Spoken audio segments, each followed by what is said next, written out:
morning. Indian economy beat expectations in the first quarter, going at a stellar 7.8%, even as global economy was hurt by uncertainty. Can the country continue its growth momentum in the coming quarters? And can India best the 6.5% growth it achieved last year? More important, what does this mean for RBI policy in the coming month? Welcome to Beyond Averages, our weekly data podcast where we try to bring the numbers behind the big story. We have with us today Gaura Sengupta, Chief India Economist, IDFC First Bank, and Rumki Majumdar, Economist and Director at Deloitte India, to break down what is there in the GDP numbers. Is it a good number or is it a bad number? First, let me go to you, Gaura. What do you make of the 7.8% number? It did surprise the markets. Most of the economists had a forecast somewhere ranging between 6.6 to 7. Nobody predicted 7.8 actually. Completely agreed. It blew past all our estimates. We were at a 6.9. But there was expectation that Q1 will be the strong start to FY26. A number of one-off factors have helped. For example, you've had a very strong base effect. The deflator, which we will discuss in depth, has also played a part in boosting GDP. In fact, the deflator slowdown has helped in a two-step manner. One, it's boosted your real growth rate numbers. The second, it's also helped your margins. For example, the manufacturing sector growth of 7.7%, a large part of that is because input costs fell down. So the deflator growth has kind of helped a lot in the manufacturing, in particularly, and I was a little surprised that the services side deflator growth was even softer than what the manufacturing deflator growth was. So that further boosted the services side. But not to say there weren't inherent strengths. For example, a part of that more than 7% growth or around 7% growth on the consumption side, the private consumption, also reflects the fact that rural has begun to pick up. Also, you've got government capex. There was front loading of expenditure in the first half. And also the negative impact of tariffs is yet to be felt. So there were a lot of transient factors which had also helped the GDP. At the same time, there is also some inherent strength. For example, the rural side is picking up. The capex is getting some support from the expenditure both at the center as well as state level. This time, the government expenditure in Q1 was quite good, both for revenue as well as capex. But do we feel the 7.8 is the true picture of the economy? No, I feel the growth, nominal GDP will give you a better sense of how actually underlying growth is. Because if you look at listed company commentary, the people who are actually engaged in productive activity, they are still giving us a mixed picture. You look at volume-based high frequency, there also you see a mixed picture, especially on the urban side where there is weakness. Rumki, coming to you, how do you read the 7.8% number? Of course, the double deflation and deflators, we can talk about those as well in the later half of the show. But from a perspective of services, how they performed, I think 9.3% compared to 7.8% in the previous quarter. And how did manufacturing perform? How do you view the performance? Also on the agriculture part, and I'll go back to Gaura on this as well, growth was 3.5%. A bit slower than the previous quarter and a bit slower than expectations of about 5% as well. How do you view all of that? Thank you so much for having me here today. I think growth at 7.8% is definitely very positive surprise to everyone that we were expecting, as you rightly said, between 6.6 to 7%. A strong growth number came because of the consumption, which drove the economy. Given the fact that the government has been emphasizing on consumption, strengthening the domestic demand, and be it the tax exemption that happened and that started getting implemented from 1st of April, or be the fact that monetary policy has been extremely aggressive so that there could be a credit boost in the economy. And of course, government is also kind of making a lot of effort in diversifying our export markets. So in order to deal with the uncertainties that we are seeing, all these have definitely impacted or positively supported consumption growth. amidst all the global volatility. Now, from the sector perspective, manufacturing has done well, and I think many of the PMI indicators between April to June did point out, because we had very strong orders coming in. Export orders were good, probably because of the fact that there was an expectation that tariffs would come would get implemented starting July and August. So there was probably a bit of a front loading of exports. So that could have resulted in higher manufacturing to meet that demand. Services, absolutely, 9.3%, one of the highest that we have seen in recent quarters. And professional services did really well. So clearly, there looks like there's strong demand of export services exports from the from the rest of the world. Given the fact that we have very digitally abled workforce and we are able to meet that the digital transformations that we are seeing, I think that also explains services. Agri, yes, a little disappointing number than what we had expected, given that we had above normal rainfall. Pretty much like 70-80% of India had very good rainfall. Maybe towards the east it wasn't as good, but and Kharif sowing was also good. So we expected a much better agri output, but still it is a 3.5 is a decent number. That would definitely help inflation and keep inflation under check. So again, a big boost to the consumption going forward as well. Gaura, coming back to you on the agri number, the 3.5%, that was something that we were expecting to be much higher, wasn't it?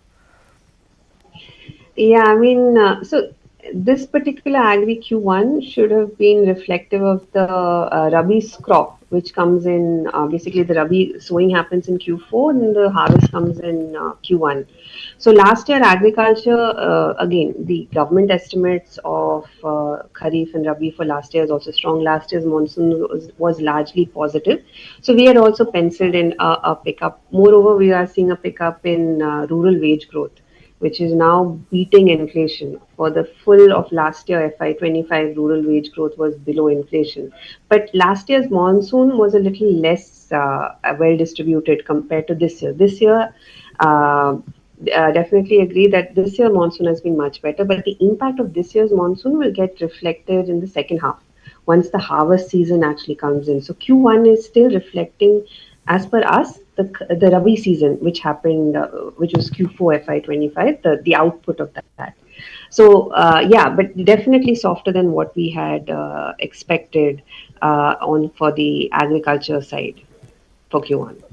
Rumki, you were talking about the exports part. I didn't see any aspect of front loading in the export numbers, at least.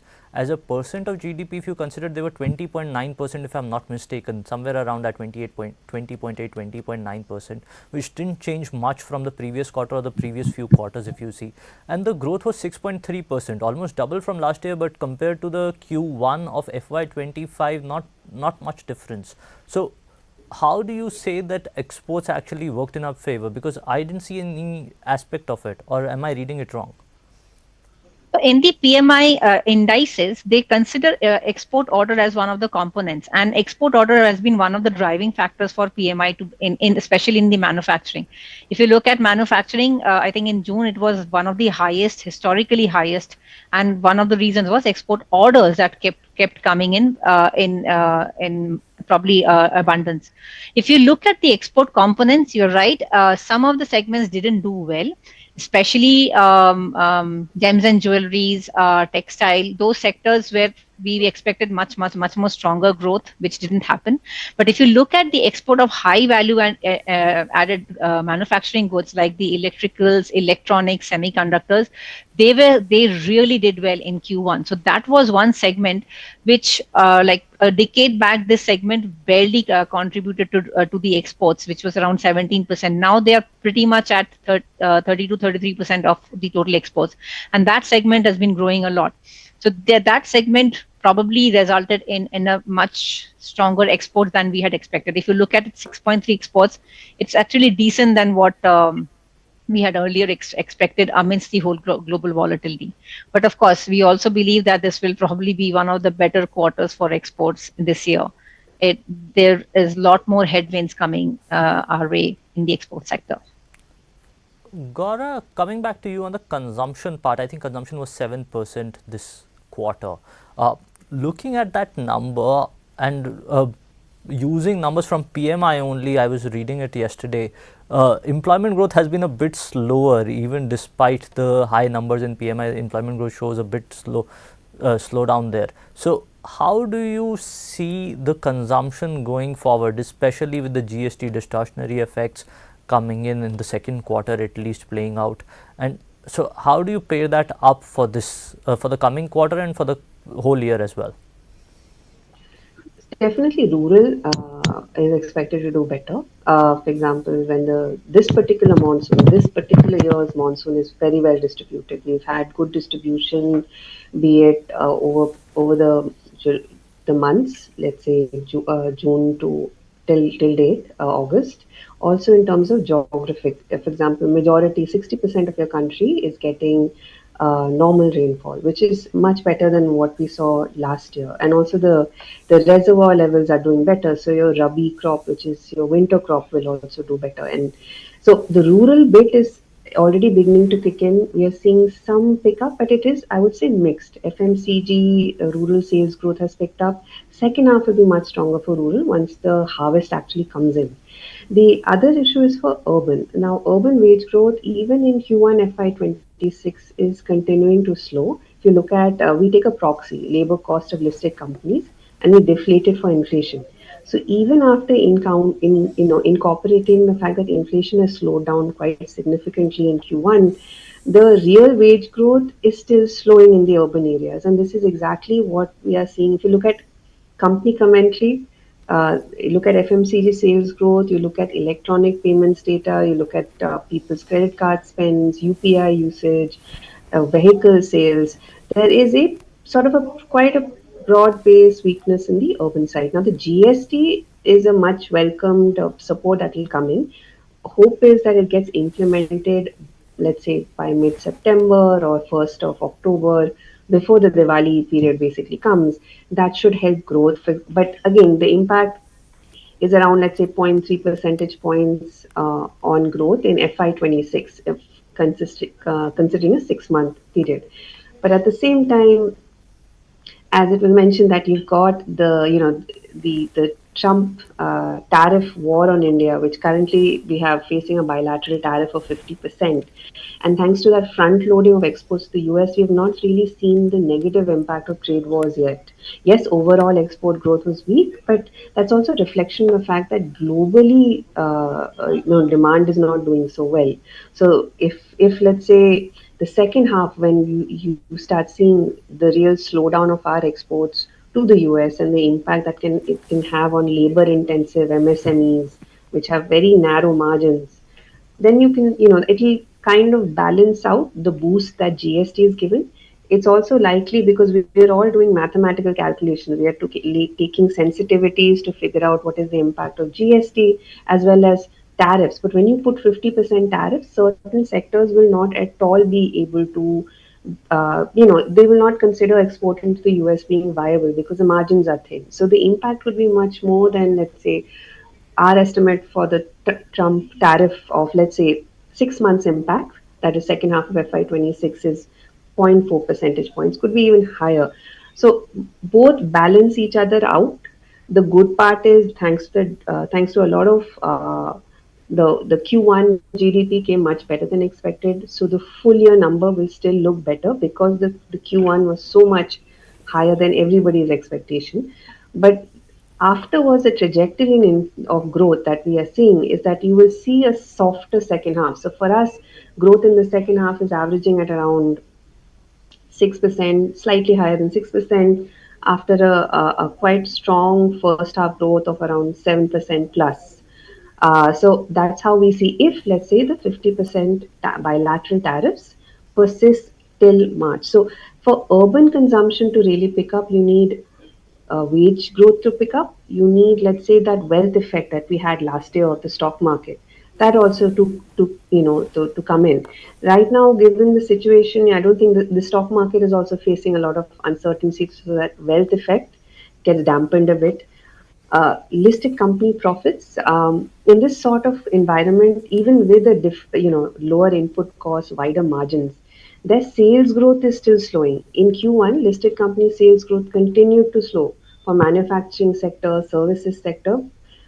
So in that sort of environment, it's difficult to see actually that urban wage growth will pick up, and that is really the key for consumption, because you will spend when you really see that income boost, or you see a wealth effect, which is missing. Another point which is impacting consumption is the fact that if you see household savings during COVID, there was a savings buffer which got built.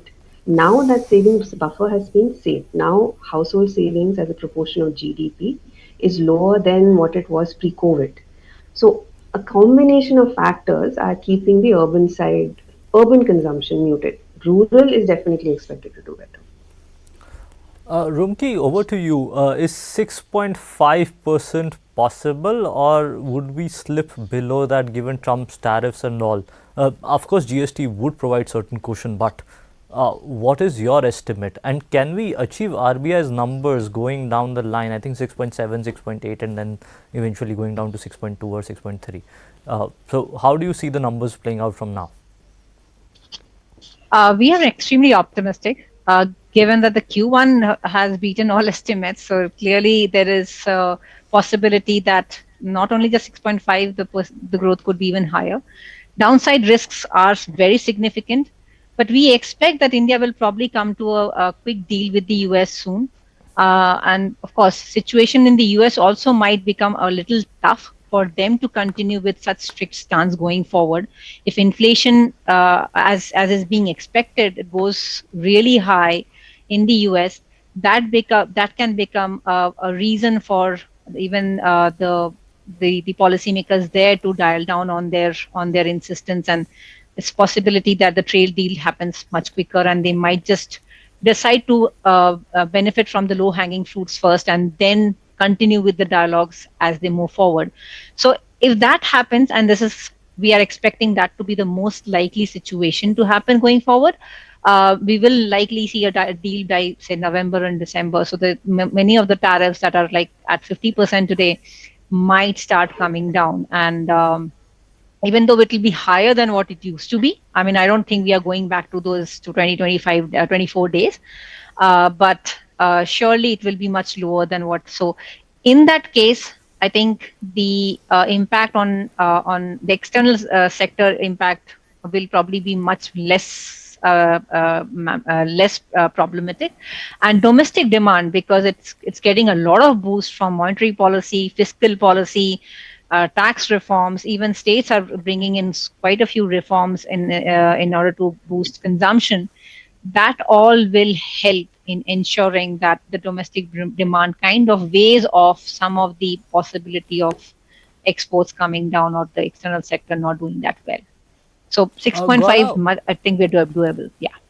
Gaura, what's your reading? Is 6.5% doable, and can we reach the upper end of CEA's estimate of 6.8%?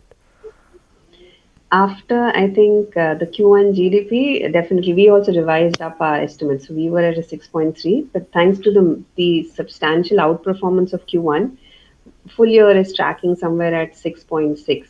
We've also assumed that the tariffs, the 50% tariffs, let's say by Q3, it gets reduced to 25. That seems the easiest, best case for India. And you have 25% tariffs till, let's say, March. So taking that into account, a 6.6 on a real GDP perspective now, especially after the Q1 numbers, is very doable.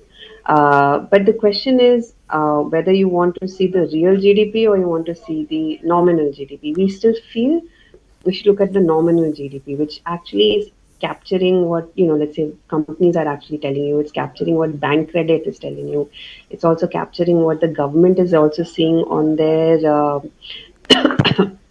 tax collection front. For example, there was this a Ministry of Finance report a couple of months back where they mentioned that you should look at nominal GDP. This was their monthly bulletin, which the Ministry of Finance comes out, rather than looking at real GDP, because they had also earlier flagged that this deflator could actually play a bigger role in terms of boosting real growth. So definitely post the Q1 numbers, we are at a 6.6. So easily, we do definitely see the 6.5 number, that is the RBI estimate, getting met. I think that might change. I think real GDP is a better indicator now that we have a 7.8% number there. But coming back to you, Rumki, on the RBI front, how do you see the impact on policy? What would RBI look at? Is nominal GDP a better number to look at, or would they look at real GDP? If you look at real GDP, then there's no need to move on rates. So, do you see any movement on rates, and do you see RBI considering the nominal GDP aspect of it as well? I think RBI will keep an eye on a lot of other factors, not just monetary, nominal and real. It has to look into the inflation part of it. Most likely, inflation will remain contained till for the next few months, but there's a very strong possibility that if demand picks up, and if we import inflation from the West, that the inflation could pick up. So that will be another factor to consider. See, nominal in GDP is also of importance because that has implications on the corporate profits, on the fiscal deficit that we account for. Right, lower nominal actually doesn't help in many cases because our fiscal deficit as a percentage of GDP or even cover all these factors, which are very much in control right now, might go off the track. So so all these aspects probably will look into real. In fact, in a way, helps because it gives you the perspective of how strong the economy in real terms is growing, how consumers are actually spending in real terms, how much is investment happening. So from that perspective, real of course makes sense, but to ensure that we there is a inflation which is under control, we have nominal GDP which gets also a stronger boost. And that's why probably low inflation is not always helpful in that matter. That is also the RBI will keep an eye on to ensure all the parameters remain within the range bound.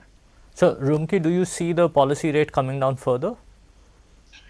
Most likely, one rate cut is a possibility, but I think what the RBI would do is wait and watch till they see the trade situation easing out, because a lot could go either way. And inflation is, of course, low, so that gives some elbow room for the RBI to go for a rate cut. And given that we are seeing the credit growth still not happening, it's been like 6 months since the rate cuts have started happening, but credit growth is still one of the lowest in the last 4 5 years. So clearly, the translation is yet to happen. But I think RBI will probably wait and watch and ensure that if need be, it goes for one more rate cut in the next before December. Gaura, is there room for another rate cut? So, if I consider the inflation aspect at 3.5 or 3.7%, consider growth at around, consider the interest rate around 5.5%, that leaves about 2% gap there. So, is there room? Can it go to 1.5% like one of the RBI papers had mentioned just a while ago in the monetary policy, policy impact thing? Definitely from a real, I think so the reason why RBI has gone to, let's say, a neutral stance in the June policy is one, if you look at their inflation trajectory, they are saying that inflation in Q4 FY26 will be 4.4. In Q1, it's at 4.9. So, moment inflation forward looking goes above 4, space to cut rates goes down. Especially, yes, you have that real rate argument also, where neutral real rate is somewhere between I think 1.4 to 1.9. That was the range that Yeah. RBI estimated. But if you look at where we are seeing inflation, we are not seeing it as picking up so rapidly. So we are seeing Q4 inflation, let's say at 3.5, Q1 FY27 inflation at 4. So given that sort of a benign trajectory, given the fact that growth is facing a lot of it's a challenging environment. Even without the Trump tariffs, extra Trump tariffs on India, just the fact that if you look at our merchandise exports in Q1, which is supposed to be our best bet right now for the export sector, because India enjoyed a 10% bilateral pause tariff, much lower than other Asian countries. Our overall merchandise exports till date, if you look at the nominal growth rate numbers for exports, that is hardly any, slightly above positive in growth on a year-on-year basis. So now you're going to see a much more challenging second half. You are also going to see a government of India that is doing its best to support growth. They've started off with the year with the direct income tax cuts. They are now going to give us a GST cut, a significant GST cut, as well as a simplification. But all of that will have ramifications on the revenue collections of the government. For example, the government, center, and states are already facing. So whenever you have nominal GDP slowdown, your tax collections will slow down. We are already seeing quite a slowdown in direct tax, both income tax as well as corporate tax.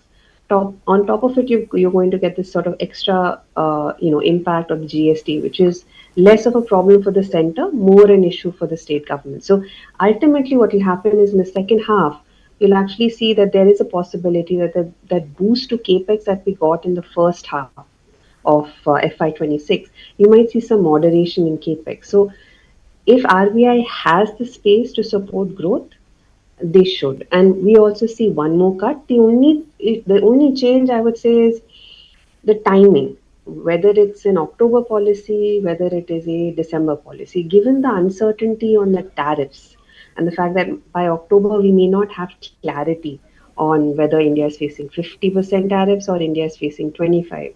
So we still see a higher chance for maybe a December cut rather than October. And also the Q1 GDP is showing the economy there is space to wait, as growth for now at this juncture is still on the stronger side. Rumki, over to you. Uh, on the fiscal numbers, you mentioned it briefly in your statement. Do you see a fiscal slippage? As Gaura said, tax collections are not going to be that great, and the nominal GDP number is far off from the 10.1% the government is expecting. I'm sure there would not be much improvement in that sense. So, are we looking at a fiscal slippage this year? I would presume that the government will be very, very particular about uh, not not meeting the targets, because that has been one of the biggest factor why India actually got a sovereign credit upgrade by the S&P. And they called out, they said that India has done a fantastic job of bringing down fiscal deficit from 9.2% in during COVID to 4.9% now, 8%. And right the next, it will keep an eye on how government consolidates going forward, because we still at a much higher level than what we would have we should have done had there been no COVID, right? So we still have a long way, and the government cannot afford to deviate from the path it has taken. But that's it. Yeah, there are risks. I would say that the fact that there is a 1 lakh crore rupees that the government will see a loss of because of the tax exemption this year. GST also, they are expecting about 1.2 lakh crore of losses of taxes. But then there is also a big bet the government has put on, is that the domestic demand will move up, consumption spending will go up, and all this will in turn will result in a higher consumption spending, and hence a greater tax collection. The government will probably be a lot more prudent about spending. Will probably focus a lot more on capex and ensure that the revenue expenditure is taken under control. So all this, I think 4.4 is a doable target. So far, they are at around 24% of the budgeted expense. So clearly, they are on track. And hopefully, if there is no outlier situation or a shock to the economy, the government will try to keep it to the target of 4.4% as stated. Gaura, how do you see the situation? You were talking about how states might cut their capex going forward or might slow down on the capex front. How do you see this situation playing out?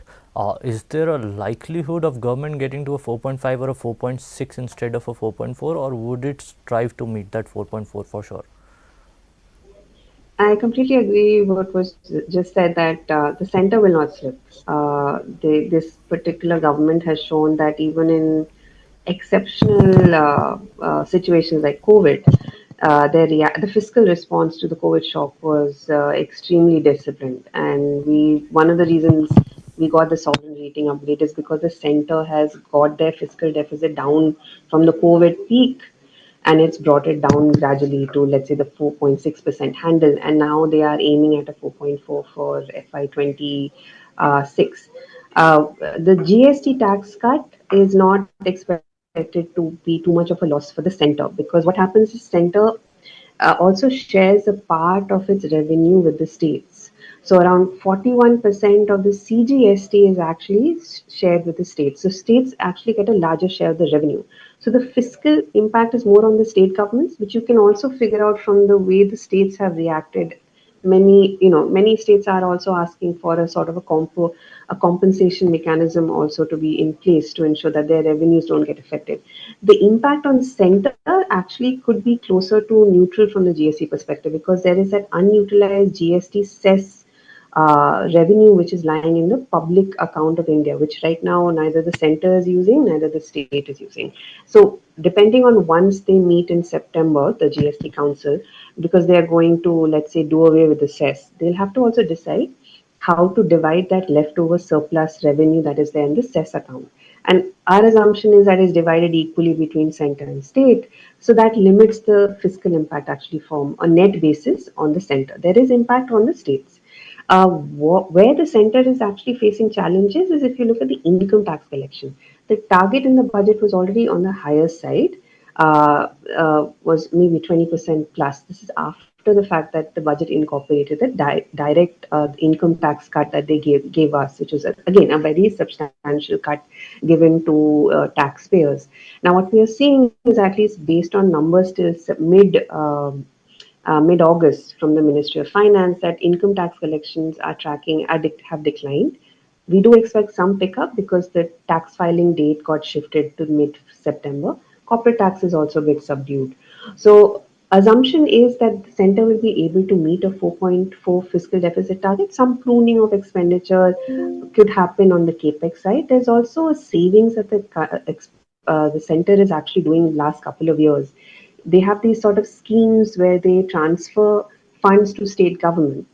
Over the last couple of years, the actual amount transferred and what is budgeted, the actual amount is always a bit lower. This is because of the just-in-time cash management that the center has been able to implement, which is, again, a great fiscal reform, where they are able to, they will give states governments funds only if the state government has used the past funds already allocated for that particular scheme.